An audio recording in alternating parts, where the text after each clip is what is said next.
Excellent. Excellent. Hey, welcome to another episode of the Midwest Mindset with Paul and Brett.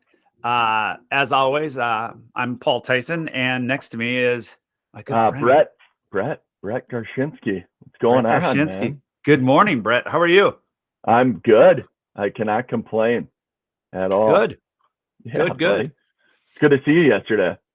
Yeah. For the listeners, Brett and I were able to connect live and kind of talk about some of the goals, some of the things we want to do for kind of more of a 40,000 foot view goals of what we want to do for the year 2023 and the content that we want to bring to you. And one of the key takeaways, and we don't have to tell who's coming yet. We'll kind of keep that a surprise, but we're gonna start having some guests on the podcast. I'm sure I know several of my family members are probably saying, "Yeah, we're done listening to the nasally Paul and the beautiful voice of Brett." So, long story short, we're gonna have some guests this year, which is really exciting, and I'm really I really like the way we're gonna start out the year. So, anyway, that's kind of a different note. Today's topic, of course, we're gonna continue on with the fatherhood theme for the new year and kind of go a different direction. Talk about, last week it was the excitement and all the, the new things that we experience as early fathers and becoming fathers for the first time.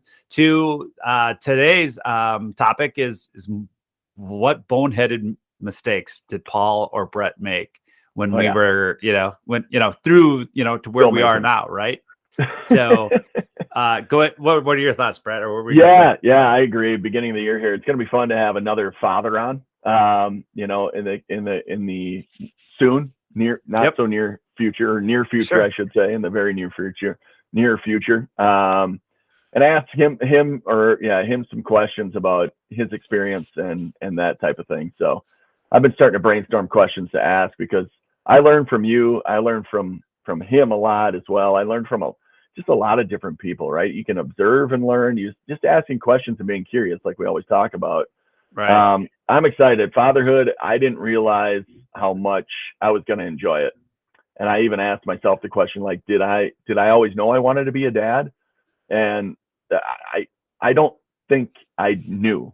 You know what I mean? I think I was way more self-centered and way more like into my own thing and into my own world. And then once you become a dad, like how important it is, right? It's the number one job. It's the most important thing. We're trying to raise these great human beings to be great members of society. And that it's just not that you put pressure on yourself. You just want to see them succeed in areas that maybe you have failed or not failed, but just you're not quite there yet. So right. I love it. I do have a top 6. I'm trying to pull a Paul today. All right. I got a top 6 that I pulled, and I figure we could kind of talk through these and then see when we don't do this and what happens, or maybe we have some examples. And again, we'll just kind of riff back and forth. I keep the conversation rolling. That cool with you, Paul? That sounds great. That sounds great. I have a number of different notes of some stories that I made mistakes, but I would love to have, start with some context. So I'll let you kind of run with the 6 and we'll just, like you said, we'll riff from there. So go ahead. So, so this is off of the Daily Dad Instagram page, actually. And he put in here, and that's Ryan Holiday does the Daily Dad, but it's a retired U.S. Navy SEAL named Jocko Willink. Some of you guys might know his podcast. Some of you guys might just know who he is. He's an inspirational guy. I've read a couple of his books, and he's just a great dude. He's a great leader. Obviously, Navy SEAL. He's very disciplined and really trying to find his better self.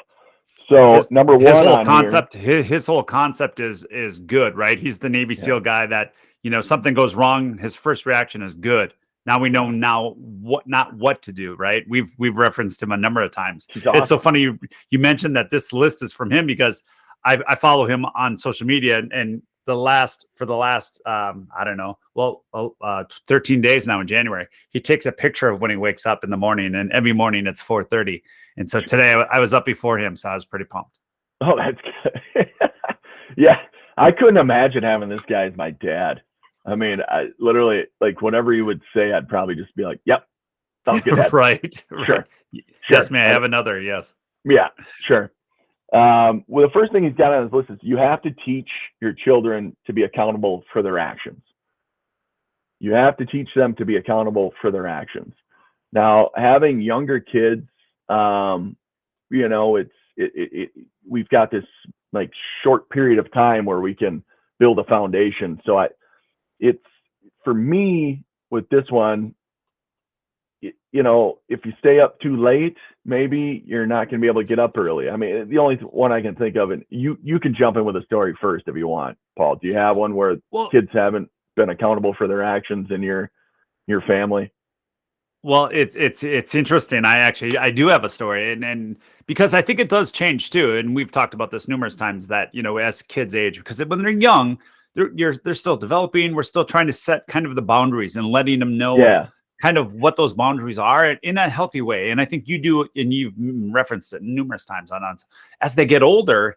It's interesting how you do it. And I've had to really tweak the way I was raised.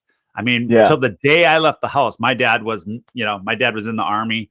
He was drafted in the Vietnam. He's, you know, spent, you know, I think 3 or 4 years over there. And literally he was the grind it, like, until I left the house, he was under my house, my rules, and just kind of, you know, was pretty intense as far as, you know, just as far as making sure that we knew exactly what he wanted us to do. So the idea about accountability of your actions now, I think what I've had to do is change my style of being a father. Is that, you know, a perfect example is the other day, my son is on the basketball team, high school basketball team, and we're not having a very good, you know, game, and wasn't doing very well. And gosh, what was it? Oh, got called for a foul. He's one of the captains, supposed to be leading by example, all these good things, right? He gets called for a foul, and starts going back the other direction on the court. Refs, you know, telling the sideline, you know, who it was on. It was on my son, you know, number 33, and must have said something. And the guy gave him a technical. Sure. All the parents see it. Everybody sees it. He's supposed to be the leader out there, supposed to be the captain. So is it my job as a parent now, when I see him, to, you know, get down his throat and you know, find, hey, what did you say, you know, and get on him? I just didn't, you know. So, you know, first of all, I knew that he was coming home, and, you know, he's 18 years old now. He's a mature kid, and he's figuring things out. So I said, hey, tough game, you know, bummer. Yeah. He kind of is just kind of sitting there, and he knows, you know, what it's coming. And I didn't say anything.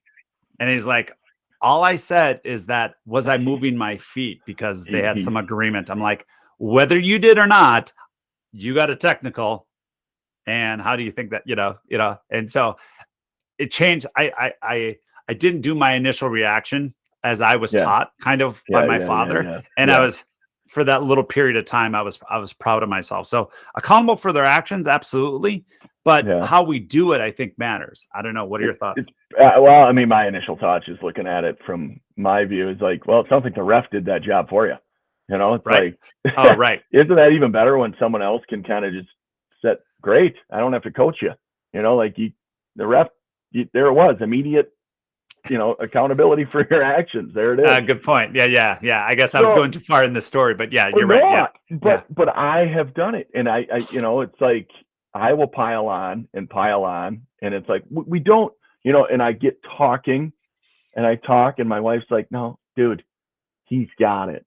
He's 6. Leave it alone. It's like, well, it doesn't mean we don't love you, bud. It just means when you do this thing, and it's usually when he's in the back seat. That's why I'm doing this. You know, it just means this and this. And he's like, well, you know, and I end up just confusing the whole situation. Right. The point was made. Move on. You know, and move on. I have a tough time with the moving on part sometimes, because then it's like, well, I just want to circle back on this. Like we have to validate why we feel this way, or why, you know, you should know better and all this. We're idiots. Totally. I get the monkey mind going, and I'm like, monkey mind. Blah, blah, blah. How about you? How about you? Accountable for your actions. You got a story? You got an example? I do. I have a time when we actually did a decent job with it, I guess. And it was, and I know we were going to talk about when we don't do this, and that's when I pile on, but I guess I can add to the story. But It was our old school. Our 6-year-old came home, and all of a sudden he pulls some stuff out of his pocket, and he had brought some stuff home from school, and he left the school with a bunch of stuff, and I'm like, dude, I'm like, well, he had just watched the movie Aladdin, and the kid's a thief, like he's stealing stuff from the market. So Lewis comes home and he's like, hey, look at this, and he's got like toys and stuff. I go, Lewis, no, bud. Like is that yours or is that from school? He goes, well, it's from school. Like I just took it. I'm like, no, you can't take stuff from school. He's like, oh, and the tears start pouring. So then the next day we got to go back and we're like, let's walk into the teacher.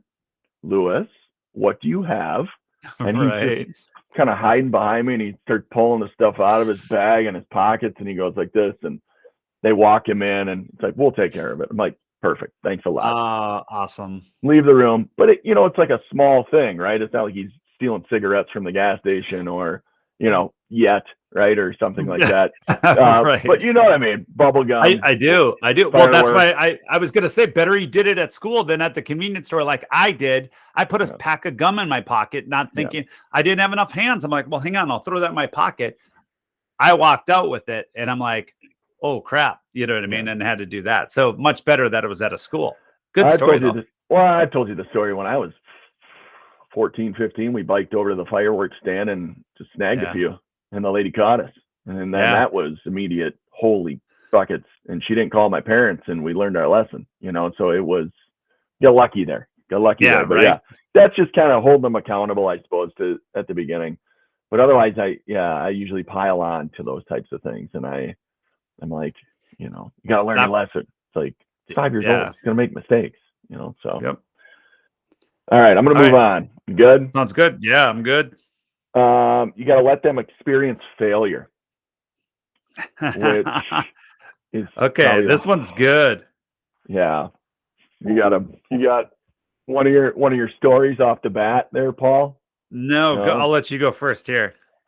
This one's hard for me. It's important, but I think we've talked about this before, where they've got to feel a little bit of, they have to feel that failure, that pain, and that's where growth mindset, where we talk about failing is the new trying. I mean, or trying is the new failing. Like, you got to let them experience failure, because they have to keep trying and trying and trying and trying and trying. Right. Because you're gonna fail way more than you're gonna succeed. That's just the way life is.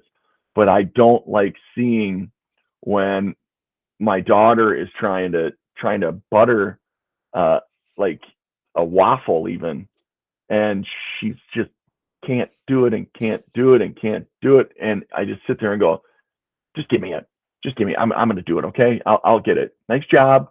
And then it's like, well, I can't do it, and she'll sit there and go, well, then I can't do it. And it's like, I just lost a really clear little moment where I could have just said, you can't do it yet, I can let you do it. I rush them because in my mind it's like, I'll just get it done quick, and I'm not helping. You're not helping the situation at all. Even if it doesn't look the way a waffle should look. It's got a pile of butter like this on it. She's trying, and she's not really failing. She's just doing it her own way. So I don't know if that's an example at all, but I think it's a great example. It's small. Think about that. It's small, but put it on steroids when they get older, because what happens is, and I just heard this on the different podcast. I can't remember if it was Impact Theory or what it was, but they talked about how kids learn how to walk. That whole idea of how do they learn how to walk? Well, they fall a lot. Yeah. The kid does not try to stand up again, though. They figure it out, and they start. Yeah. So they start learning that way. But then we get to a certain age where all of a sudden parents, call them lawnmower parents, call them helicopter parents, call them all. I've done it. You've done it, and we've all done it. But there's the extremes, right? There's the extreme of the whole scandal with the college tuition or the college entrance exam, like, plowing and tackling for our kids so much to the point where everything's handed to them on a silver platter. Growing up in the Midwest, we didn't have that, and we're trying not to do that. Yeah. So we're trying to learn that, but yet this is one of the biggest things, because guess what? We're so close to these kids, especially during COVID. All of a sudden, the whole family unit is together, probably too much, right? We're not out there experiencing other things, and we're so resistant to letting them fail. Whereas we learned the most when we failed. Yeah. When I was an idiot and got a minor consumption when I was young in high school, got a minor consumption. I don't know, maybe the first time I've said this on the podcast. Guess what? I learned a lot from that. Yeah. One, making sure that I don't try to beat up so-and-so's at this party, because that wasn't a good thing. But people listening to this podcast, I'm serious with the fact that making mistakes has made me a better person. As I've failed, as I've made mistakes. And the problem is, as a parent, though, it's hard to see your kids do that. It is. Especially when we know better. We want to block and tackle. But we know that in the long term, the more we block and tackle and mow, the lawnmower scenario, or the analogy of, mowing, clearing the way for them, only sets them up for failure down the road on a much higher level. Yeah. So let them fail small now. You know what I mean? Those are all practices, right? I mean, they're literally the practice of life, where they can build that resilience muscle.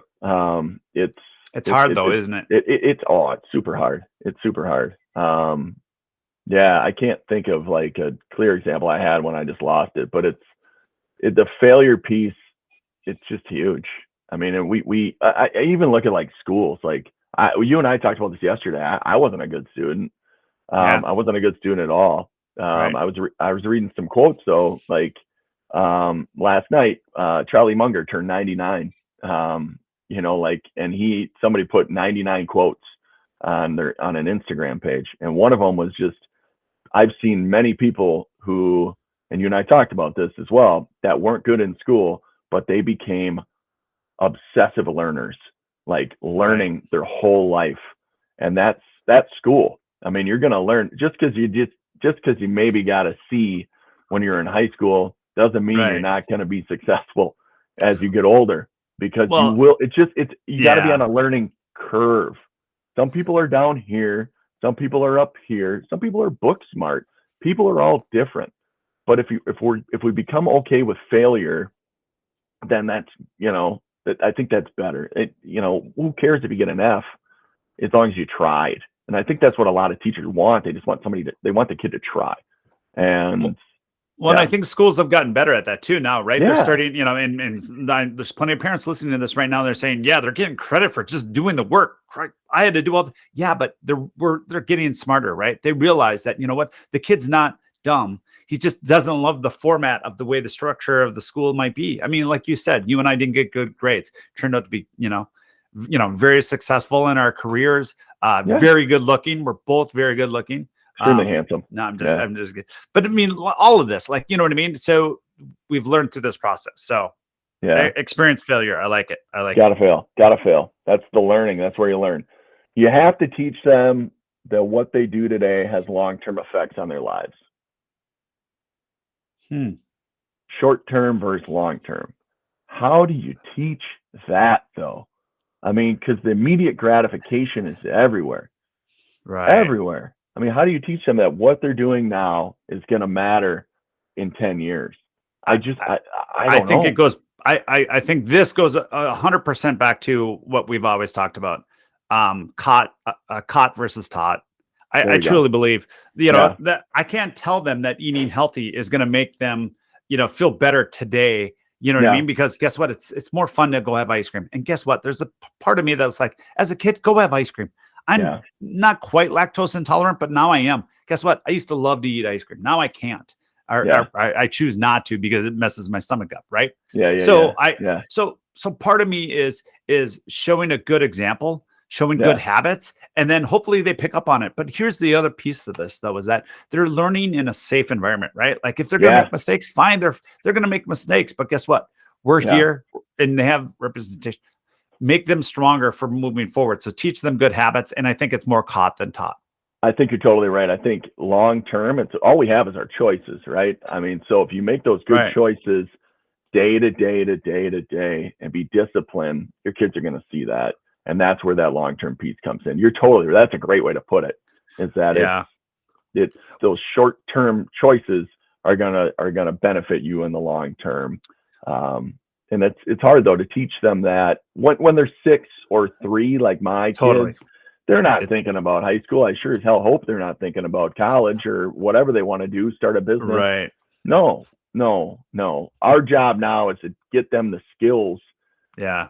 Probably the failure and the trying and more of that is going to help them long term. So totally agree. I think this one is more set for more like my kids' ages, because I mean, what's interesting is you'll even hear like my oldest son will say like, wow, Dad, he asked questions like, how did you get to where you're like, you grew up on a farm in central, like how did we get here? And kind of, oh cool. Yeah, he's asking inquisitive questions and cool. How I started sales and getting into the sales position. How do I get to a biotech company? I mean, those are the things that are like, I've never really instigated that conversation. Those are things that are coming naturally through school and some of the things that he aspires to be now. And so that's kind of a transition, but I still think that it's more caught than taught. And I think that answers that one the best. Yeah. Well, we'll move on. I totally, you have to teach why respecting people matters. I love this. I think this is huge. Everyone matters. Respect everyone. Everyone's a human being on this earth. We're all in this together. Our goal is to create, decent members of society. And I think it doesn't matter where you're at, janitor, all the way up to CEO of a company or whatever it may be, because I know some CEOs that are not the greatest people in the world, and I know some janitors that retired from a job that was very complex and very difficult because they wanted a simplistic life. Just kind of giving an example. How about the lady that walked in while we were having coffee yesterday, Paul? And we spent the time just to let her chat with us a little bit. And she wanted to share some information that she had about podcasts and information on the world and comedians. And she had 2 different boots on. Do we know if she had a home? Maybe not. We just want to make sure she looked warm. But we respected, I think you and I respected her. We did, in the time that she wanted to spend with us for a couple minutes. And it's just respecting everyone, right? Doesn't matter. So, soapbox there. Go ahead. No, I love that. And that was real world, right? We saw it. And all of a sudden we're in the middle of a conversation and this lady kind of just walks up. She's got a mask on. We could barely hear her.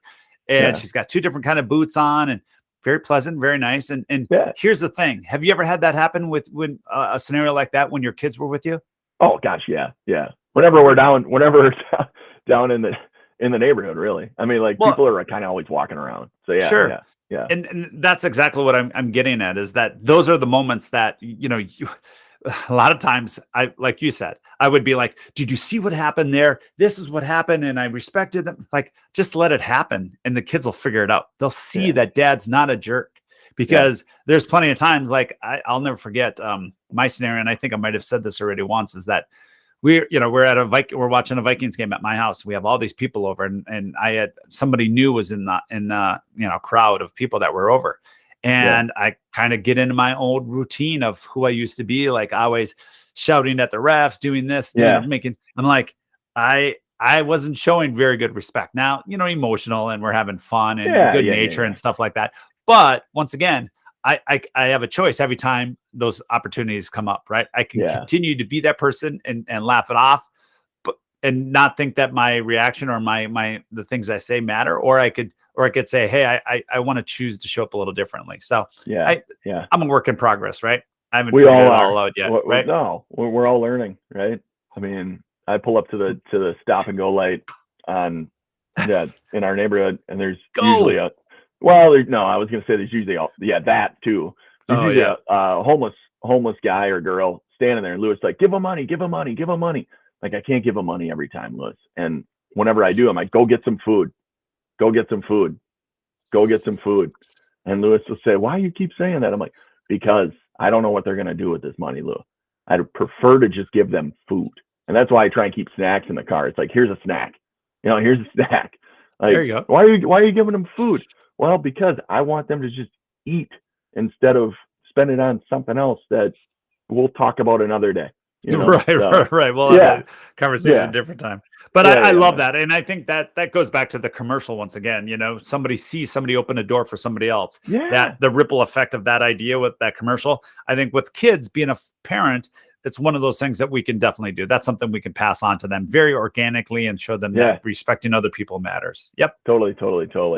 All right. You have to help them realize they can overcome their fears. Ooh. I've got small examples here, dude. Like my kid's afraid of the basement. He's afraid of the basement. He's just afraid to go down the stairs. Like, go downstairs. No, I don't want to go down there. Come with me. Like Kevin from Home Alone. He's afraid of the furnace. It's exactly like Kevin from Home. Like, what do you think's down there? He's like, I don't know, Dad. Like, well, let's go inspect every area of the basement. I'll show him around. Look in the back, this back scary area. We got unfinished basement, most of it. So it's like, there's nothing back here, buddy. We just call it the scary area because it's just easier to say. It's just a back hallway. There's nothing back there. It's like, so we're just getting them. You want ice cream? Go downstairs. Get it out of the freezer. Get it out of the freezer. I'm not going down there. No, why not, Dad? Because you can. Right. So that's just small fears, something small. But yeah. And fear of just going up and introducing yourself to someone.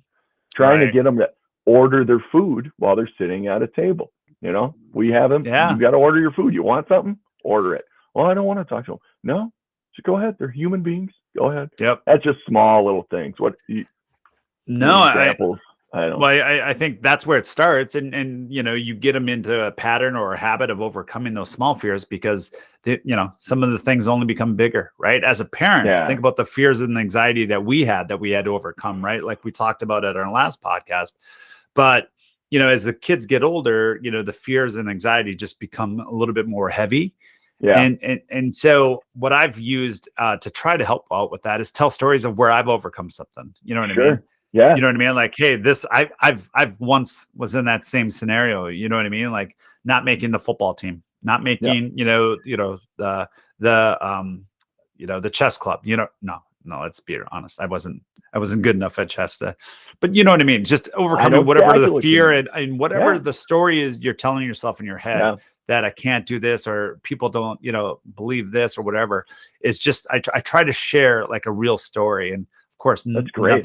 Nothing's coming to mind right now. No, I know what you're saying. I know exactly what you're saying. I try to find a story that said, God, I was worried about this, but there's a reason why I wear, this, the obstacle is the way now, because I think Stoicism does such a good job of just outlining, like, when you fail, when you have fears, when you have anxiety, the more that you can face them and go down and see that the basement, what I mean, to make it, it's a great story because it's so true, because all of these are very similar, right? At the end of the day, it's 85% of our mind, what our mind's telling us isn't true, right? So-and-so thinks this of me and stuff like that, right? And so when you go down there and you find out that there isn't any goop, goblins or ghosts or anything in the basement, you know what? That ice cream's worth going to get, I tell them, I'm like, I used to be scared of the basement too, bud. Like, you did? Why? I'm like, because we used to have mice running around. And he's like, what? We did? I'm like, yeah, we don't anymore. It's okay. We took care of it. It's good. We got new siding. But then we were going to go on. I was going after the house. I thought you meant when you were a kid. You were talking about now as an adult. Oh, God, yes. Oh, Lord. Oh, the house. Oh, the house. It's growing good pains. Now. I love it. Oh, yeah. So the kids were home for 17 days. And then I took off, like, the first day I got back from break, I was leaving on an airplane. And I was nervous. I mean, I didn't realize it. I didn't really show it. But I get these, I can sense it.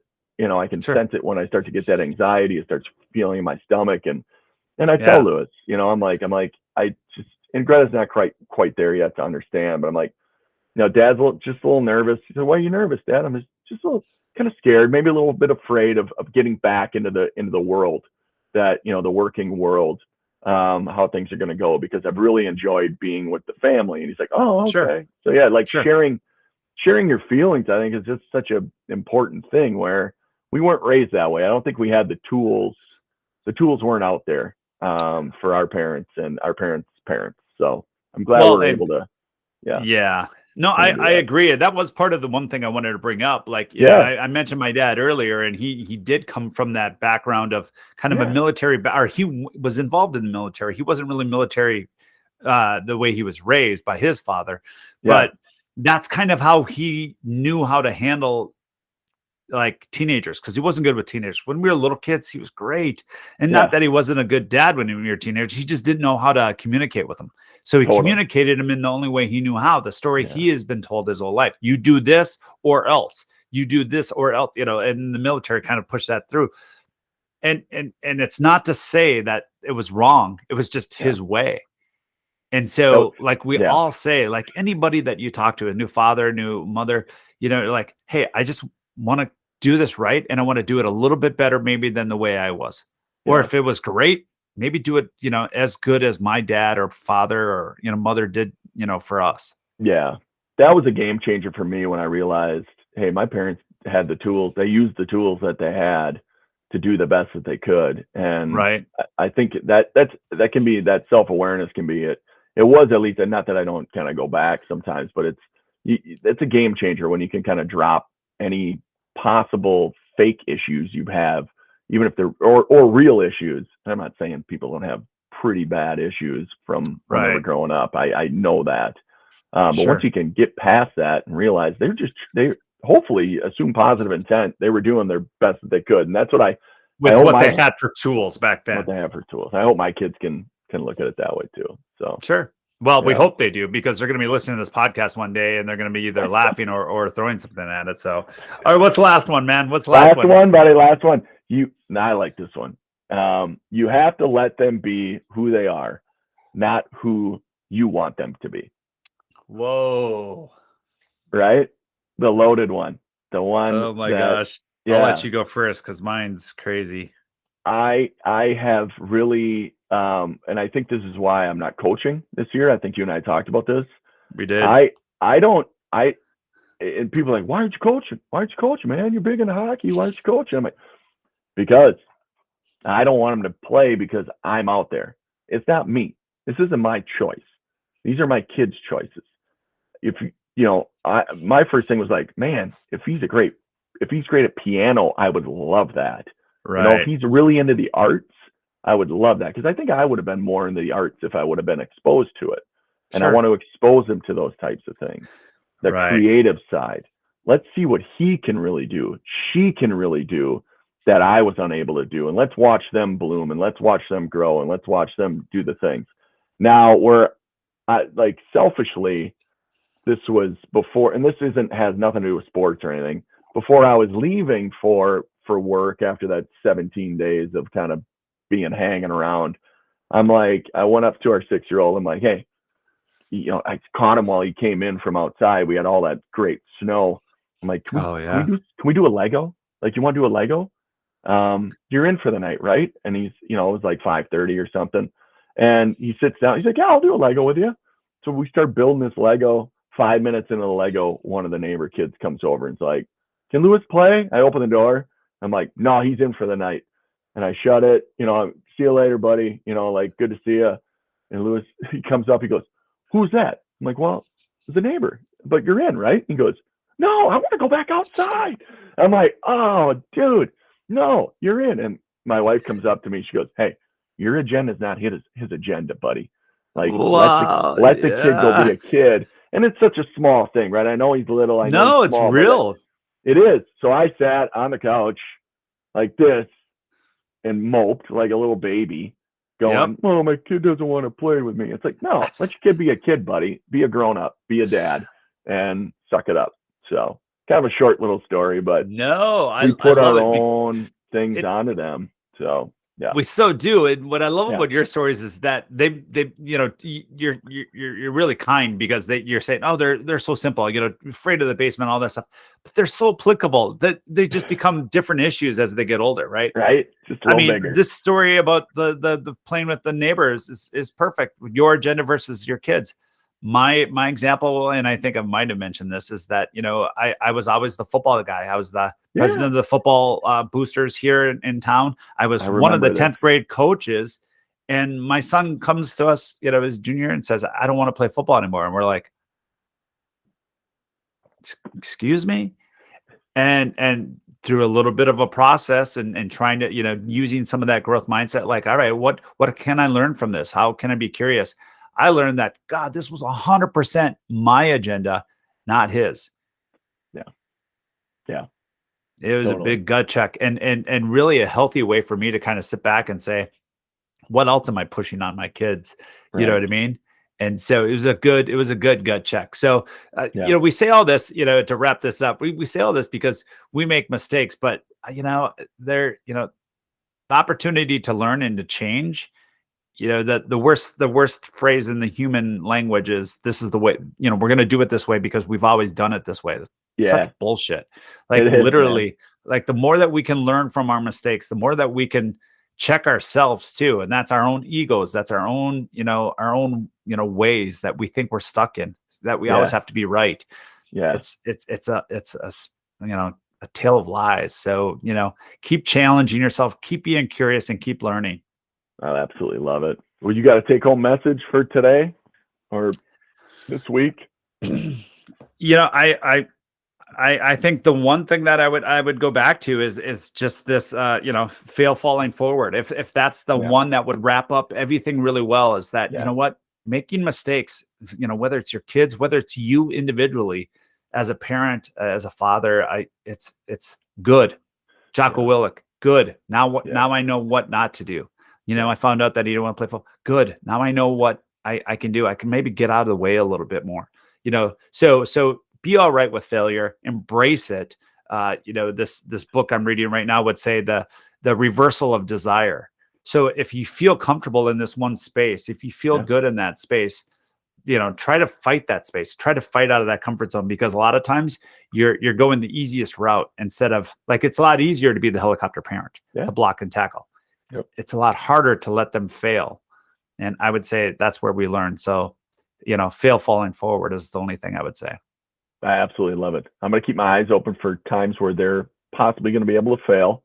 And I'm going to allow it to happen. I'm going to try to allow it to happen. That's all I can Awesome. say. But I love that. That's perfect, Paul. Thank you. Yeah, no, this is great, man. Hey, I'm excited for next week, but this one really touched a couple things for me, which was really cool. So thank you, and thanks for listening as always. All right, we'll talk to you soon, Paul. See you guys. Later.